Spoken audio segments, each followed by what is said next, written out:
This video is brought to you by Factor.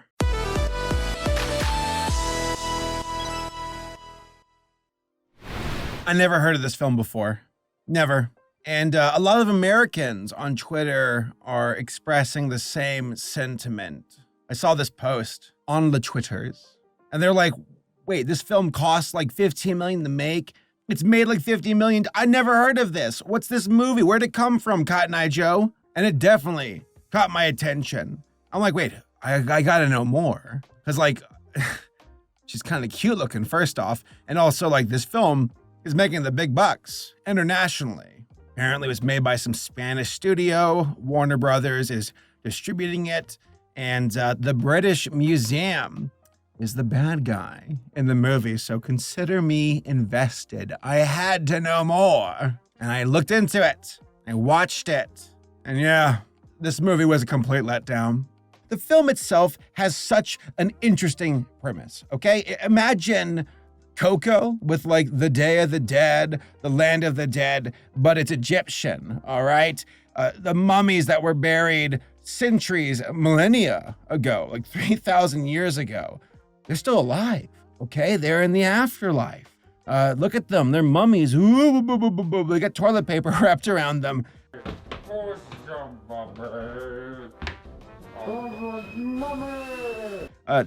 That's kind of the premise, okay? Though I gotta say, spoilers, just give you a heads up, there'll be spoilers in this movie, but I wouldn't worry too much about that because the film's basic as hell, despite this novelty premise. But like, the film shouldn't have been called Mummies. It should have been just called Egyptians, because like, I watched the film twice, and at the end of it, I'm like, what's the mummy portion of this? Besides being told that they're mummies. The wrappings around their bodies, this light that makes them look quote unquote like skeletons, but like looks more like makeup. Yeah, that's about it. I don't know why this film's called Mummies. Besides, you know, of course, like living under a pyramid. It's such a shame because the premise for this film isn't a bad idea. I think it's kind of neat. It's like, what if the afterlife for Egyptians, for their religion, what if it's true? Which, for the record, I know very little about. All right, I watched the Moon Knight on Disney Plus, and that's about it. That's all I really know. But like, as far as the gods go for Egypt, I know there's a lot of them. I know that there's something about the scales, I believe, for being judged when you go into the afterlife, and that's really about like the entirety of my knowledge, my very limited, a very ignorant American knowledge of Egyptians and their religion. But I'm like, okay, this concept of them actually being like having an afterlife where the pharaohs and their family and the royalty and folks who were buried in the pyramids lived on and have been living in some kind of like afterlife.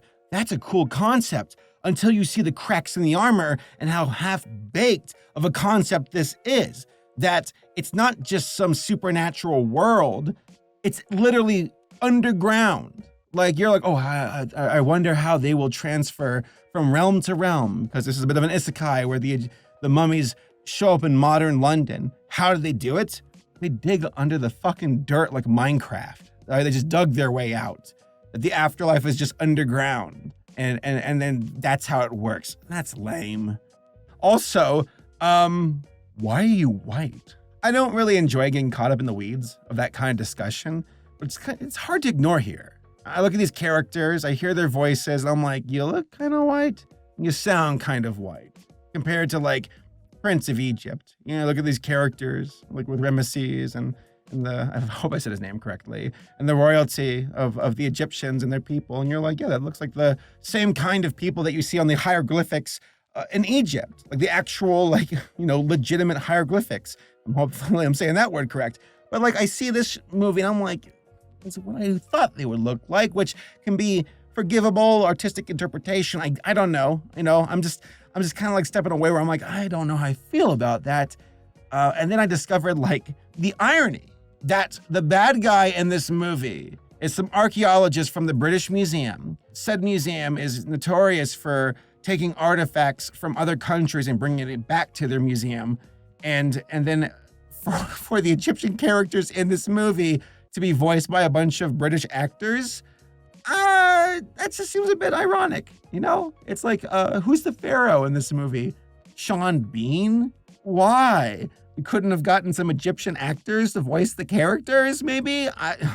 It becomes another double layered of problem for me when it comes to voice actors and marketing, but we'll get into that here in a bit. But yes, I'm gonna look into this film, how it was made, what it's about, my problems.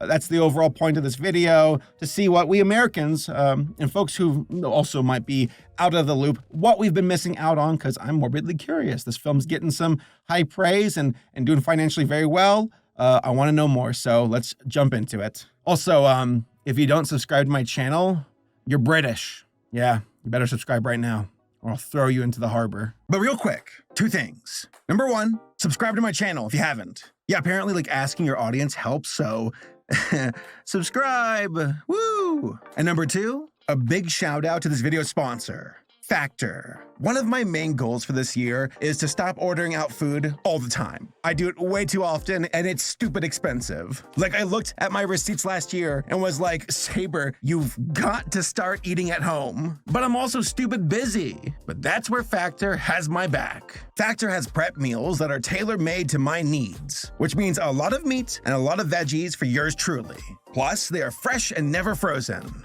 Literally today, I was like, dang, I don't know what I want for dinner. I don't have time to like make anything. And I walked downstairs and I saw my Factor delivery right outside my door. And I was like, yes, yes. And I totally destroyed 2 trays of queso fundido. Did I say that right? Fundido was fun for me to eat, I'll tell you that. Like, I didn't even record myself eating the grub for this video. I was just that hungry. I also love how much variety Factor includes with their meals. From Mexican to Italian to cartoon food. Okay, you got me. I made that last part up. So head to factor75.com or click the link below and use code Saberspark50 to get 50% off your first Factor box. That is, once again, factor75.com or click the link below and use code Saberspark50 to get 50% off. I highly recommend Factor. Go hit them up today.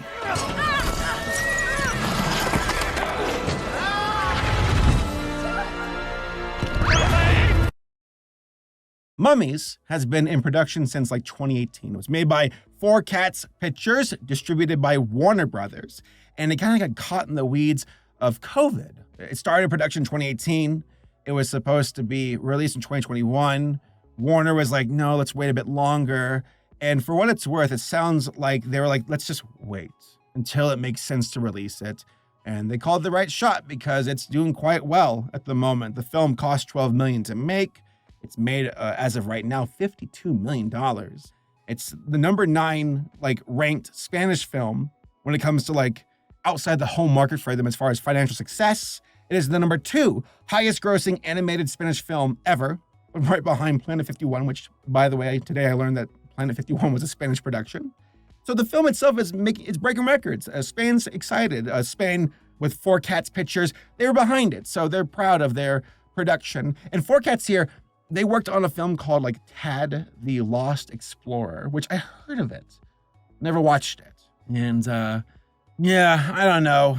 The studio seems pretty hyped on like the pyramids and Egyptians, because Tad the Lost Explorer like takes place, part of it, in Egypt with mummies. So I'm a little bit like, oh, really, that's not too much of a departure with Mummies, the film, compared to Tad.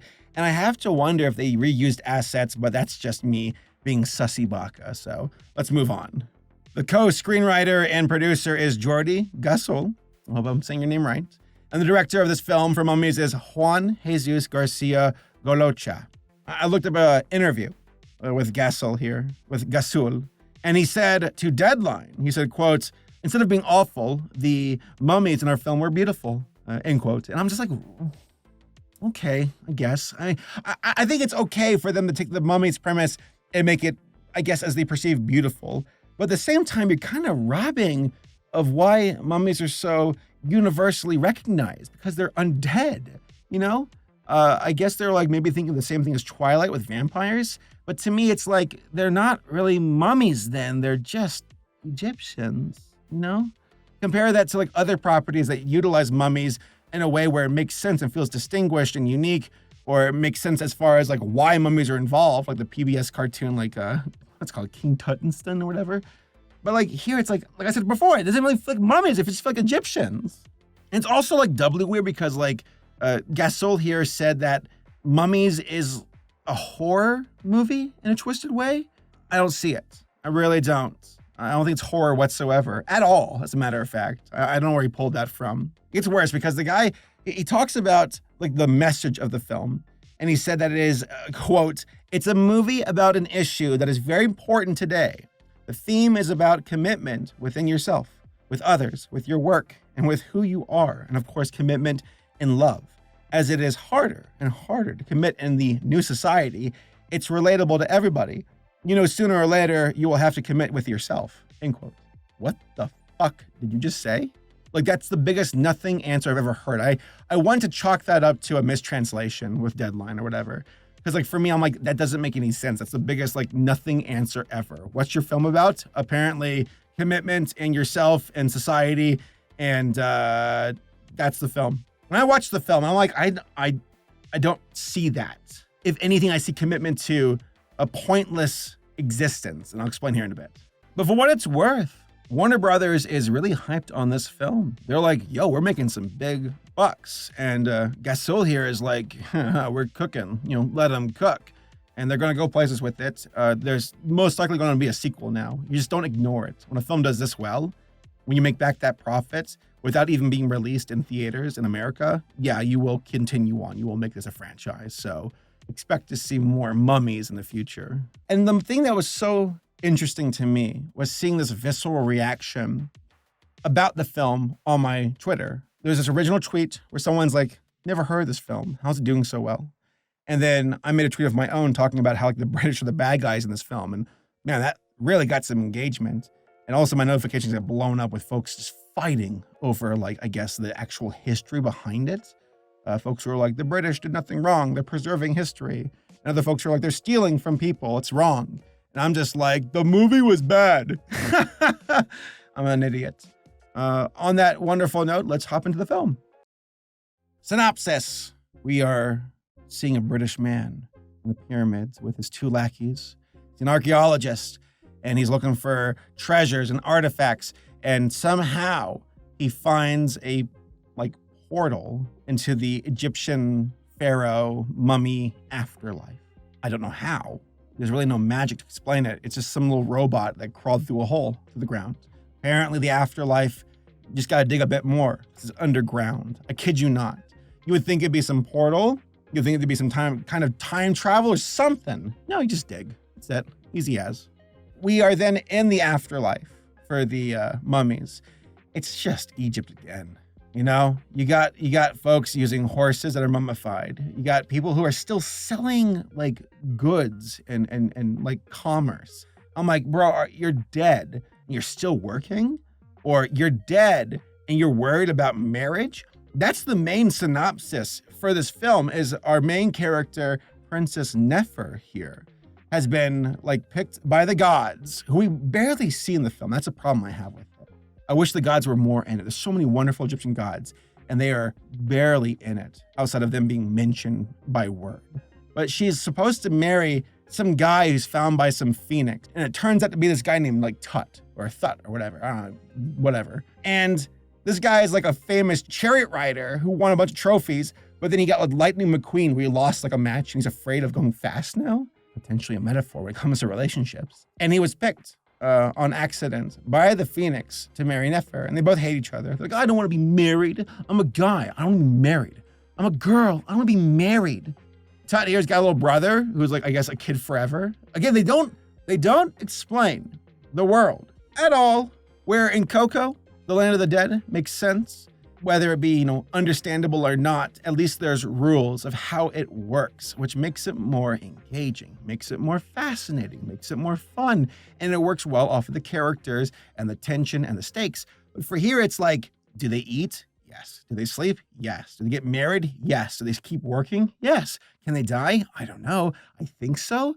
Then what's the point? Like, what are the rules? What are the boundaries in this world? Film's like, well, you know, we're not going to say, you know, who cares? And that sucks. It's like you give an interesting premise and you don't explain it. And that really just undermines any of the world building or tension, like at all. Like, why does it matter for Nefer to get married? Why? Continue her lineage? Can she even get pregnant? Is this to like have more babies in the afterlife? Whose order? Is it the pharaoh? Is it the gods? I don't see the gods. I just don't understand. Blah, blah, blah, blah, blah. The British show up with a robot. They steal some ring. A Tut here is like, I don't want to get married. And then the pharaoh's like, but okay, you have to watch this ring. If it gets taken away, I'm going to pluck out your eyes and cut out your tongue. Now that's his motivations, and I get fucked up. And then the ring gets stolen by the British. Tut and his brother and this crocodile side character climb into modern Egypt, and then they become stowaways in this ship and end up in England, like London. Nefer is somehow there too, because why not? And they're looking for the ring. In the process, Nefer is like, yes, this is the world I want to be in. I want to be a musician. And it's like, okay. You got this guy named Ed who's a record deal person. And he's like, yes, Queen, you're the next big thing, baby. 10 million views on the YouTubes. And then she becomes like a sensation. But like at the same time, there's this entire thing with like, well, if you shine this light over the mummies, you'll see them as skeletons. And it's like, who gives a fuck? Because like they don't look like skeletons. They look like cosplay. They look like folks with the skeleton makeup from like Day of the Dead, which is like, it's just so laughable. Like if they actually looked like real skeletons, like in Coco, where it's like, oh, that's not flesh, that's a real like skeleton, then maybe there's some tension. Then maybe there's a reason why we should be concerned. But everything is so brushed off. Egyptians in the modern world, who cares? They're skeletons, no one cares. There's a Stargate portal established. They don't do anything with it. Time travel is mentioned. Nothing's done with it. Slaves are mentioned. Nothing's done with it. Except at the very end where they show the animation credits and ironically have a bunch of slaves carrying rocks. And I'm like, well, that's kind of unfortunately very apt. Everything is so half-baked. From the characters to the world building to the story. And it's so unbelievably basic and generic. There's no tension. This film feels like it was a direct-to-video release back in like the early 2000s. That's the kind of story we're dealing with. Super basic stuff. And no doubt kids love it. And I know that I'm being a cantankerous 34-year-old mummy himself who's complaining, but it's like, I'm gonna hold it accountable. I'm gonna voice my critiques because it's deserving of said criticism because it's not that good. And things that are subpar should not be rewarded. Everyone right now is like, yes, sequels. And I'm like, why? It's not that good. I guess, vote with your wallet and whatever. I'll just have to deal with it and punch sand or, kick rocks. But for me, punch sand because it's a mummy. But for me, I'm just like, this is a very lackluster, half-baked, very trite film. Who gives a shit? It's so unbelievably basic and kind of just erodes its novelty premise. It's like, this doesn't feel rewarding. Who gives a damn? Dialogue, awkward. The entire like romance they're building throughout the film with Tut and Nefer, forced. It's like, I hate you. Well, I hate you. Well, I'm also a girl. And he's like, well, you don't say. I'm kind of falling for you. Where did that come from? The little kid, just a side character. Just for other kids to be like, oh, he's just like me. A 3,000-year-old mummy, just like me. The crocodile, whatever, who cares? It's just your animal side character who just, I guess, for merchandise. And of course, this film would not be complete without Walk Like an Egyptian, which is definitely in the film.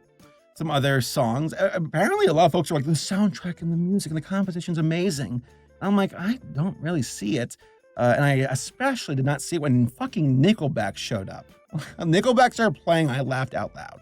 It just doesn't make any sense. The British archaeologist doesn't make sense. The Egyptian mummies don't make any sense. The world doesn't make sense. Why does the archaeologist make zero sense? Because he discovered the fucking afterlife of the Egyptians, and he's like, but I can steal the princess and the pharaoh and put them in my exhibit, and I'll be rich. And it's like, dude, you discovered the afterlife. Who gives a shit about the people who could easily be, mistaken for cosplayers? Keep your eye on the prize. Immortality. I think that's a bigger deal.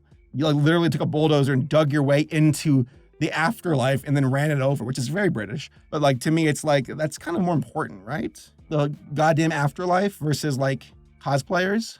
Nefer is like, I'm a girl boss, but I'm also super empty-headed. And also I can do anything without explanation, but also my man.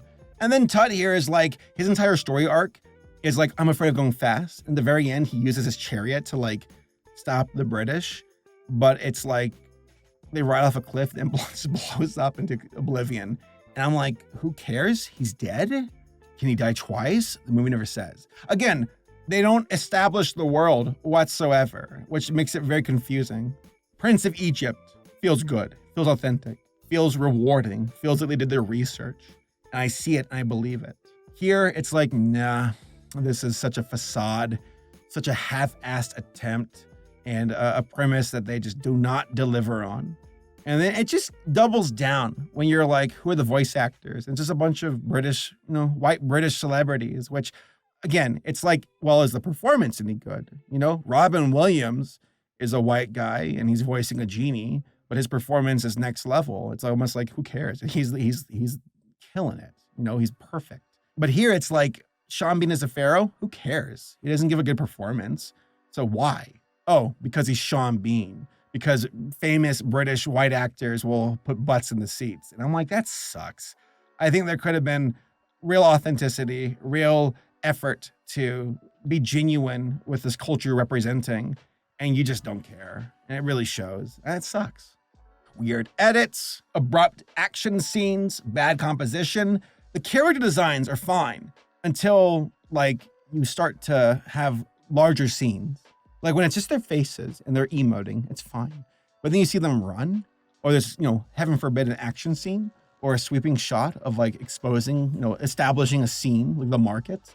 It feels empty.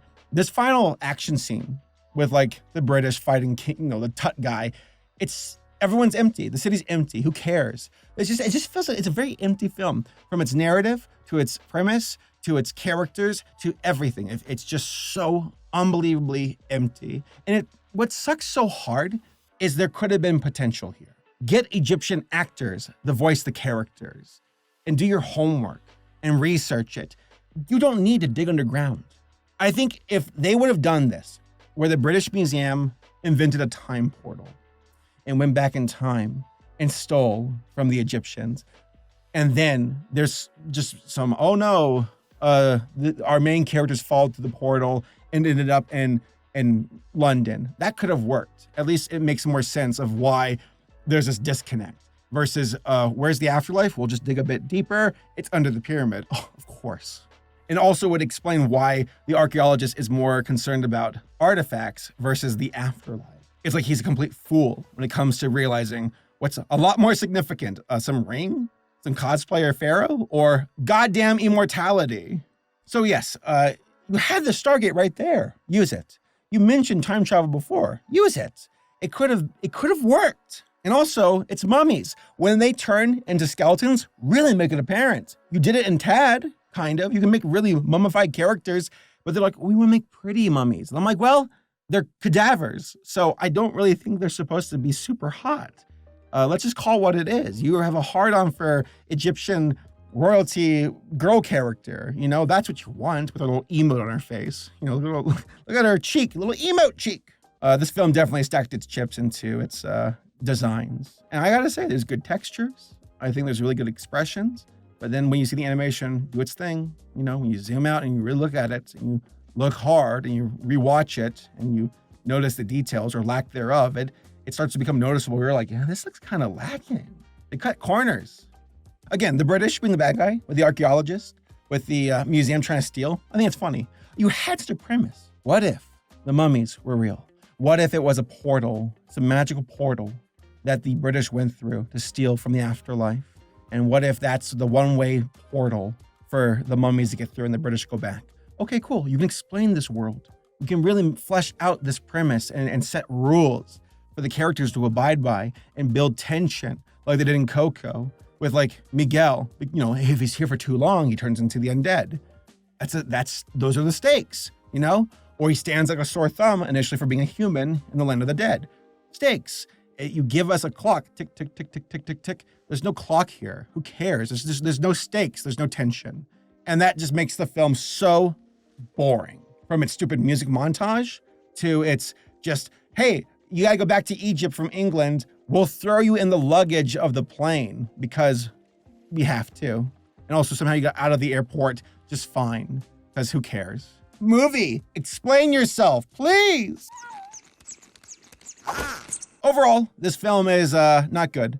And it's a shame because I think it could have been good. It required just some tighter writing, a better premise, fleshed out, higher stakes. It's all right there. But the folks who worked on this film said, let's play it safe. Let's be dumb. Let's just be very pandering and just, pretty girl. Look at her. She's a pretty Egyptian girl, quote unquote, in a music video with her different outfits, and the girls and the little kids will love it. And that's what they did. They played it very basic and very safe. And there's room in the industry for films that play it safe and are very basic. That's fine. But don't do it with a premise that's supposed to be, challenging or interesting.